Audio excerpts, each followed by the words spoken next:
Bonjour mesdames et messieurs et bienvenue dans ce flash d'information. Hier, mercredi, un conseil des ministres s'est tenu au palais présidentiel sous la présidence du chef de l'État Alassane Ouattara. Il y a eu plusieurs communications et projets de loi au titre du ministère des Affaires étrangères. Par exemple, le conseil a adopté 3 projets de loi. Le premier autorise le président de la République à ratifier l'accord aux fins de l'application des dispositions de la Convention des Nations Unies sur le droit de la mer du 10 décembre 1982. Le deuxième l'autorise à faire adhérer l'État de Côte d'Ivoire à l'accord relatif aux mesures du ressort de l'État du port visant à prévenir, contrecarrer et éliminer la pêche illicite non déclarée et non réglementée, adopté le 22 novembre 2009 à Rome en Italie. Le troisième projet de loi autorise le chef de l'État à ratifier l'accord portant création de l'Agence pour l'assurance du commerce en Afrique conclu le 18 mai 2000 à l'île Maurice. Il y a aussi eu l'octroi d'une 4e licence dans le domaine de la téléphonie mobile. Elle a été accordée à une société libyenne qui doit entre autres reprendre une partie du personnel des 3 entreprises récemment fermées pour non-renouvellement de leur licence.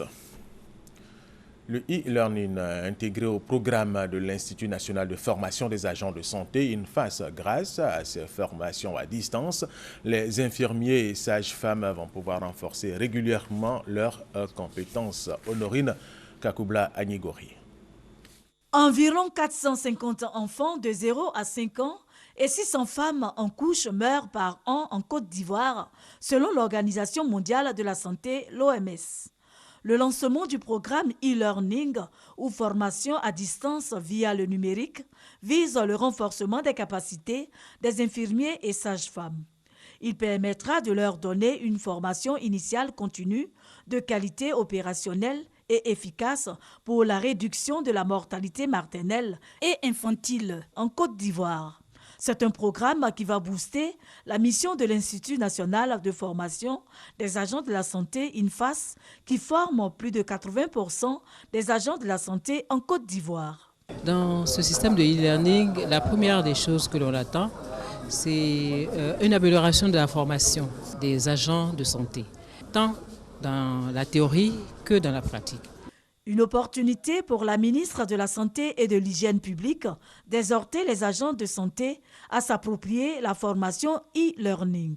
Produire des agents de santé compétents, professionnels, c'est réalisable et j'en suis convaincue. C'est pourquoi nous espérons que la formation en e-learning viendra corriger ces inadéquations. Pour le personnel médical, ce programme est une aubaine.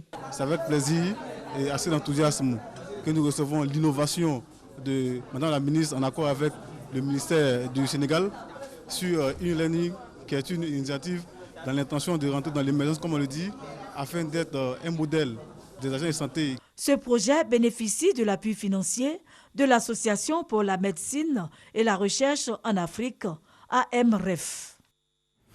Autre information, les États-Unis d'Amérique menacent le Soudan du Sud d'un embargo international sur les armes si Djouba n'accepte pas une force africaine de protection pour réduire la violence dans ce pays et protéger les populations. Pour éviter cet embargo, l'ONU attend que Djouba accepte le déploiement d'une force de 4000 hommes sous le commandement de la mission des Nations Unies au Soudan du Sud. Un tribunal kenyan a condamné hier mercredi à 100 ans de prison un homme reconnu coupable d'avoir violé 3 jeunes filles âgées de 13 ans et une de 10 ans après les avoir enfermées dans une église. En Afrique du Sud, pour terminer, les corps de 2 mineurs illégaux piégés au fond d'une mine désaffectée de Johannesburg depuis près d'une semaine ont été ramenés à la surface. Et puis l'ancien archevêque sud-africain Desmond Tutu, qui a 84 ans, prix Nobel de la paix, a quitté hier mercredi l'hôpital du Cap où il avait été admis le 24 août à la suite d'une infection récurrente. Et lors de cette hospitalisation, Desmond Tutu a subi une petite intervention chirurgicale pour résoudre la cause de son infection. Et c'est la fin de ce flash d'information. Merci de l'avoir suivi.